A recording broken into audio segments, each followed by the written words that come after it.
जय श्री कृष्णा। राधे राधे। जया एकादशी व्रत कथा प्राचीन काल की बात है। स्वर्गलोक में इंद्रदेव का राज्य था। उनके दरबार में अनेक गांधर्व और अप्सराएं नृत्य संगीत से देवताओं का मनोरंजन किया करते थे। उन्हीं में एक गांधर्व था पुष्पदंत, और उसकी पत्नी भी उसके साथ में थी, माल्यवती। एक दिन इंद्रदेव के दरबार में नृत्य संगीत चल रहा था। उसी समय पुष्पदंत का मन अपनी पत्नी माल्यवती की ओर चला गया।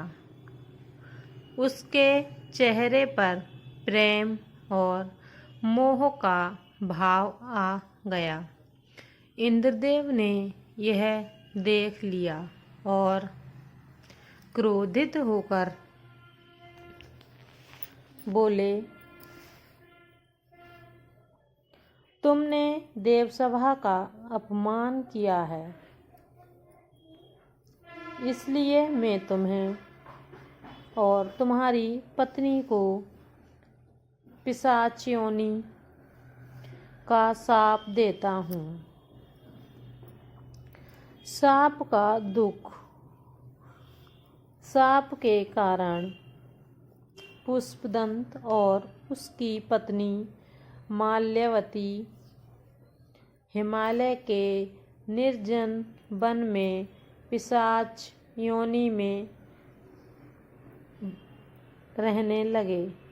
ठंड, भूख और पीड़ा से उनका जीवन अत्यंत कष्टमय हो गया। वे पश्चाताप करते हुए अपने पापों के नाश का उपाय खोज रहे थे। जया एकादशी का पुण्य। एक दिन माघ शुक्ल पक्ष की एकादशी आई, जिसे हम जया एकादशी के नाम से भी जानते हैं। संयोगवश उस दिन दोनों ने कुछ भी नहीं खाया पिया और पूरी रात जागरण में बिताई। उनका यह उपवास अनजाने में हो गया, लेकिन उसका फल अत्यंत प्रभावशाली और पुण्यकारी था, बहुत ही चमत्कारी था। उसके क्या चमत्कारी परिणाम हुए वो आप इस कथा में सुनते रहिए। अगली सुबह जैसे ही सूर्य निकला, दोनों पिशाच योनि से मुक्त हो गए और अपने दिव्य गंधर्व रूप में वापस आ गए। वे तुरंत देव इंद्र के पास पहुँचे। देव इंद्र ने कहा,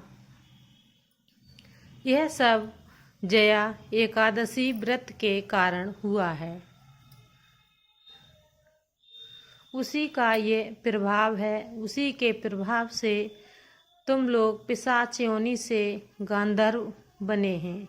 यह व्रत बड़े बड़े पापों को भी नष्ट कर देता है। इसका निष्कर्ष है, इसकी शिक्षा है, जो व्यक्ति जया एकादशी का व्रत रखता है और जागरण करता है, साथ ही एकादशी का व्रत श्रद्धा और नियम से करता है, उसके समस्त पाप नष्ट होते हैं। पाप नष्ट होने के साथ ही भय, रोग और दरिद्रता भी दूर होती है। अंत में मोक्ष की प्राप्ति होती है। जया एकादशी व्रत का महत्व। विशेष रूप से भय से मुक्ति मिलती है, शत्रु बाधा का नाश होता है, पापों की शुद्धि होती है, पाप मिटते हैं, आत्मिक शांति मिलती है। उसके लिए यह अति उत्तम है।